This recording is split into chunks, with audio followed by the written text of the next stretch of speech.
Bismillahirrahmanirrahim. Uhayyikum bitahiyyati Islam tahiyyatan thayyibatan mubarakatan min 'indillahi tabaraka wa ta'ala. Assalamualaikum warahmatullahi wabarakatuh. Alhamdulillah summa alhamdulillah summa alhamdulillah. Wassalatu wassalamu ala Rasulillah wa ala alihi wa sahbihi wa man tabi'ahu wa wala. ربنا افتح بيننا وبين قومنا بالحق وأنت خير الفاتحين رب اشرح لي صدري ويسر لي أمري واحلل عقدة من لساني يفقهوا قولي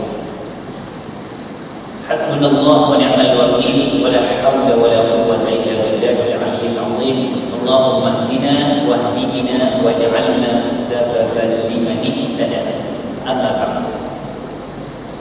Yang berseru acara majlis Ustaz Wan Muhammad, yang saya hormati pengurusi masjid, yang saya muliakan Tuan Imam, ahli jaga kuasa masjid,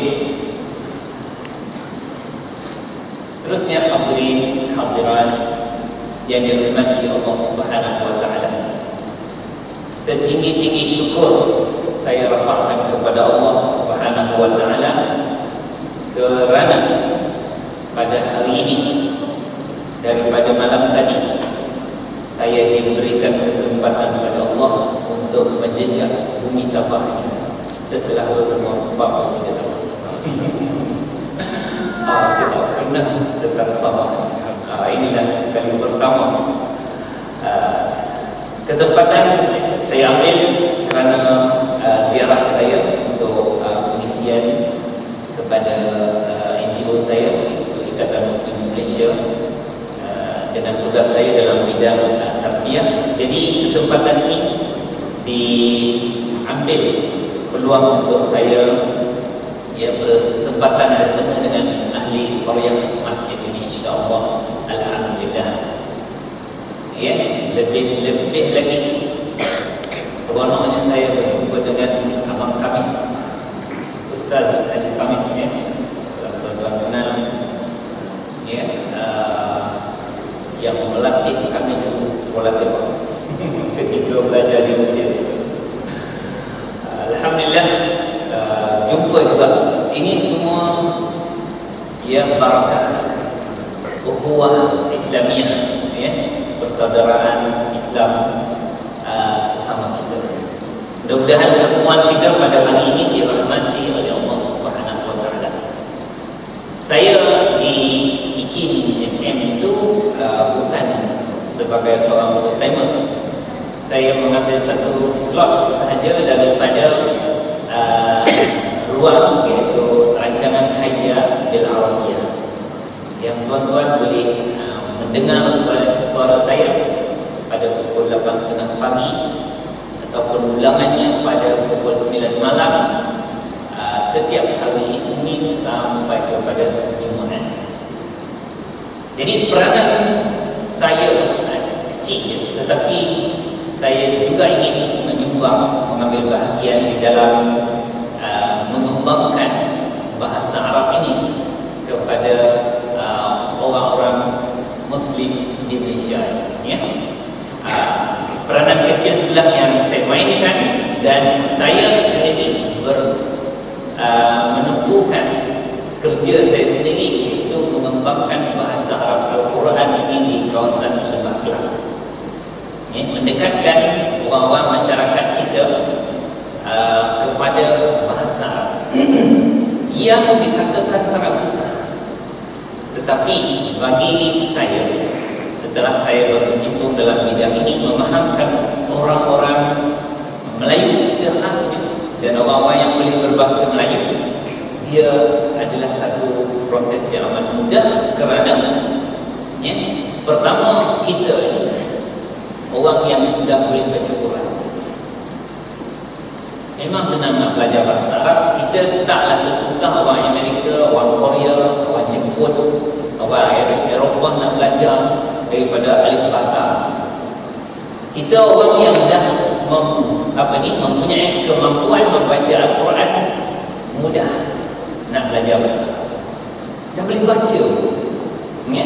Itu kesenangannya. Yang kedua, Ditambah pula kita punya salah satu tulisan yang sepatutnya kita kuasai ialah tulisan Jawi. Dahlah Jawi, dahlah boleh baca Quran, mana boleh menulis Jawi, potensi kita dua kemahiran membaca dan menulis dah ada. Ditambah pula lagi daripada kajian Dewan Bahasa dan Pustaka mendapati lebih 1,600 perkataan bahasa Melayu itu adalah daripada bahasa Arab. Mana kita ini sering kali, setiap kali kita menyebut perkataan-perkataan bahasa Arab itu secara tak sedar. Apa makna 1,600 tu tuan-tuan? Kajian apa ni? Lingua-food. Maknanya untuk seseorang itu mahir dalam satu bahasa asing, dia cuma perlu memiliki 1,000 perkataan sahaja. Dia dikira menguasai bahasa asing. Kita orang Melayu ni 1,600 dah Arab. Memang kita ini sebenarnya adalah lidah Arab, berbahasa Arab, mempunyai perbendaharaan kata Arab betul. Apa masalahnya kita? Sebab itu saya halangan besar kepada ustaz-ustaz yang mengembangkan bahasa Arab ni ialah mereka mengatakan susah sekali. Susah tak macam bahasa lain. Macam-macam dia kata. Siapa yang kata susah? Dia boleh baca Quran, dia boleh tulis Jawi. Bahasa yang dia guna hari-hari itu Rasul, imam, malaikat, masjid, solat, zakat, haji, apa lagi, semuanya digunakan dalam bahasa Arab hari-hari. Dia tak perasan. Ini ada kaitan untuk kami merungkaikan psikologi orang kita yang rasa takut dengan bahasa Arab ini, mungkin daripada memohonkan para orientalis yang mereka cuba nak antara perancangan mereka ialah menjauhkan orang-orang Islam di timur ini daripada Al-Quran. Mereka faham kalau orang timur ini faham Al-Quran, kita tak akan boleh menjajah mereka. Kita tidak akan dapat menguasai pemikiran mereka. Gladstone angkat Al-Quran itu di Parlimen British. Kalau orang Islam berpegang kepada kitab ini, kita tidak akan dapat mengalahkan mereka. Daripada sinilah mereka melancarkan serangan pemikiran untuk menjauhkan orang-orang timur ini daripada Al-Quran. Sedangkan kita antara beberapa bangsa yang sangat dekat bahasanya dengan Quran, Farsi, Urdu dan Melayu. Kerana mereka ini, tiga bangsa ini kalau belajar bahasa Arab, dia cepat dapat. Sebab perkataan bahasa Urdu, Farsi dan Melayu ini sangat banyak digunakan, sangat banyak muncul perkataannya daripada bahasa Arab. Kita tengok orang kita sekarang, dia kata bahasa Arab susah, supaya kita jangan dekati Al-Quran dan jangan faham. Lahirlah orang-orang Melayu yang pandai baca Quran, tapi tak faham. Banyak sekali. Dan Johan Musabaqah antarabangsa biasa kita sangat diguruni oleh bangsa-bangsa lain, termasuk orang-orang Arab. Susah nak berlawan dengan orang kita dalam bidang Al-Quran. Tapi masalahnya kita jauh daripada pemahaman. Merujuk semula kepada orientalis sekarang, dia orang ni rupanya sangat pandai bahasa Arab. Cuba tuan-tuan tengok kamus-kamus besar dalam bahasa Arab adalah ditulis oleh mereka. Termasuk kamus-kamus dalam bidang hadis. Kalau tuan-tuan tak tahu nak jumpa hadis, kena buka kamus hadis itu. Orang-orang dalam bidang hadis akan merujuk kepada kamus mereka yang disusun oleh orientalis sekarang. Sebab dia dah mengkaji ratusan ribu hadis sehingga dia orang boleh buat kamus.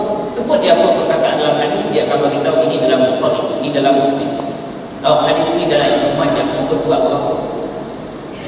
Siapa yang buat? Itu adalah satu daripada grup orientalis sekarang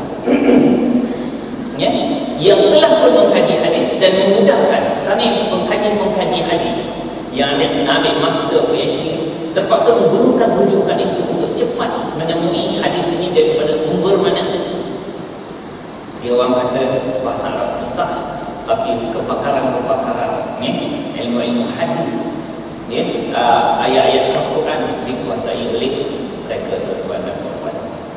Jadi kita cuba kami grup-grup ustaz yang mengajar bahasa Arab ni cuba nak menyatakan kepada masyarakat Islam di Malaysia ini bahawa bahasa Arab itu mudah. Macam-macam cara dengan teknik-teknik.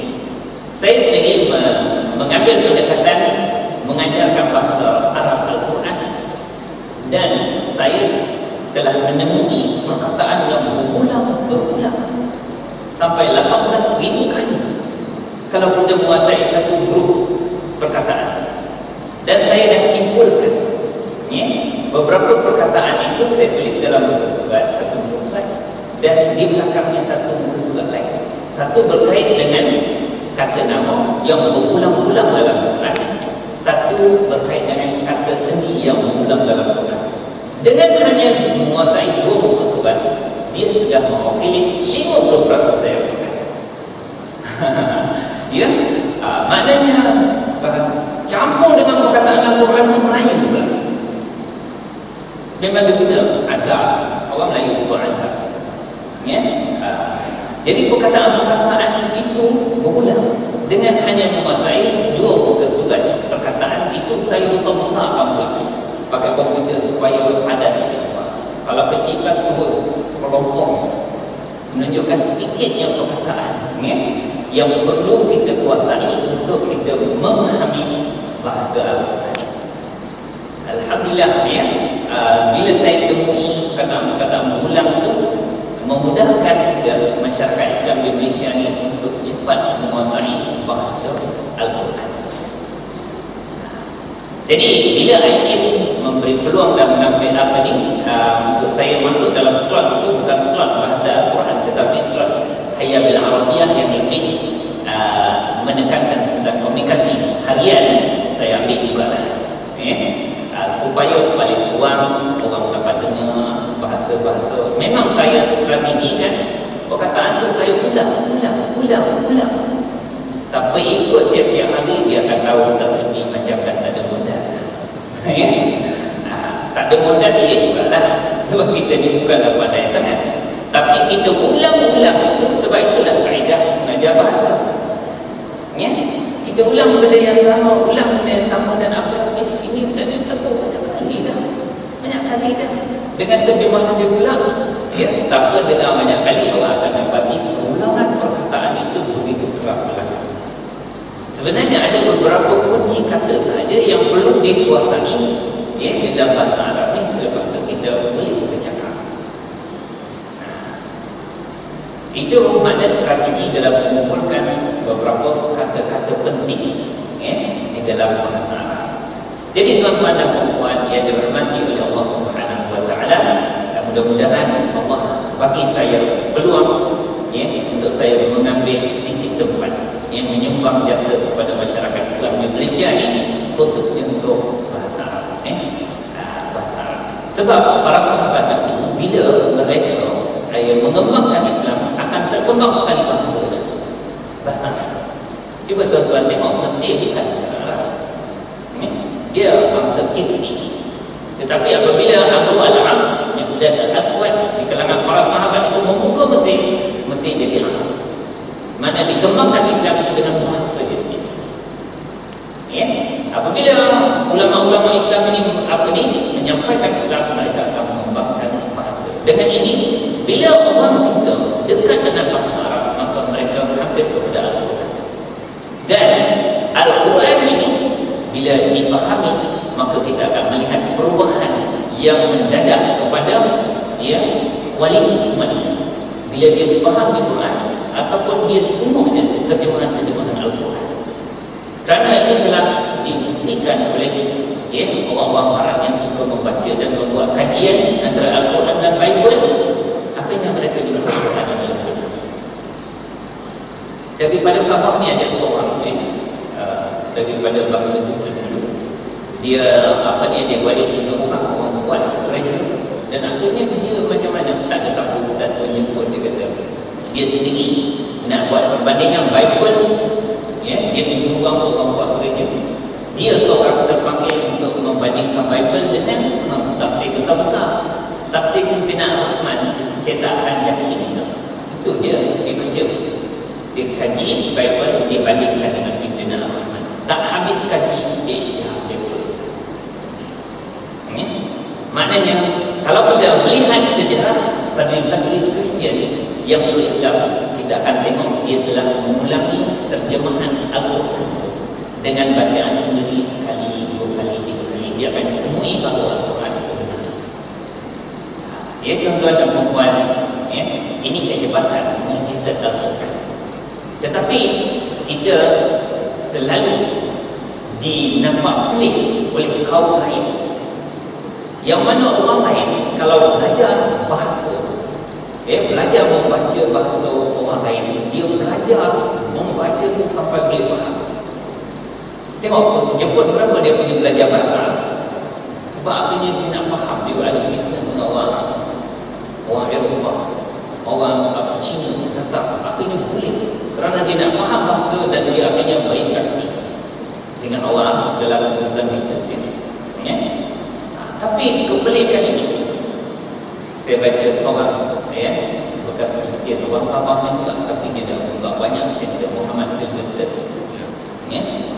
Dia merakamkan satu kata-kata Syekh daripada Al-Azhar, yang kepelikan ini bukan berlaku pada masyarakat kita di Malaysia saja, tapi seluruh dunia.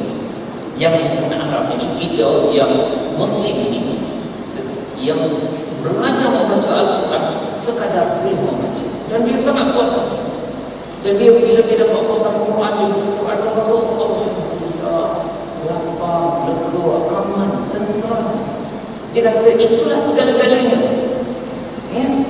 Sedangkan semua bangsa-bangsa lain, dia tak akan membaca kecuali dia nak faham. Mungkin kebalikan ini berlaku sebab Allah memuliakan pahala yang besar pada orang baca Quran walaupun tak faham. Satu pun dapat 10 pahala. Dia kira kalau baca satu buku ni berapa banyak pahala ini. Dia rasa dah banyak pahala dah.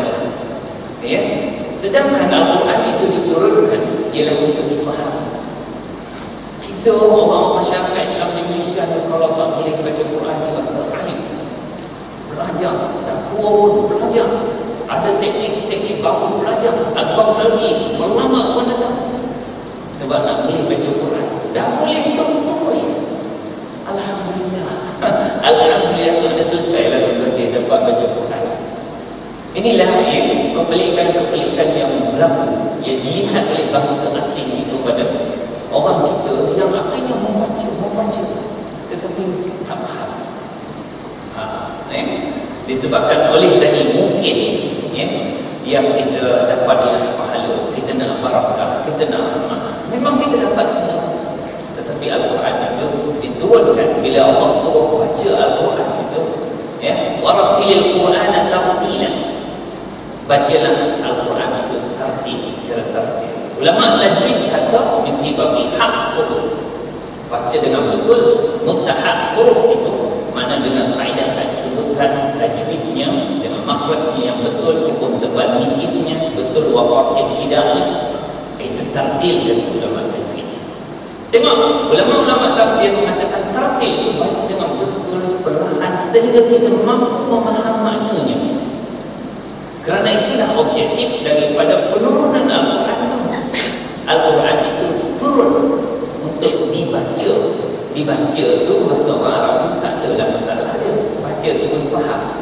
Kita terhenti pada baca tanpa faham. Jadi objektif membaca itu tak sampai.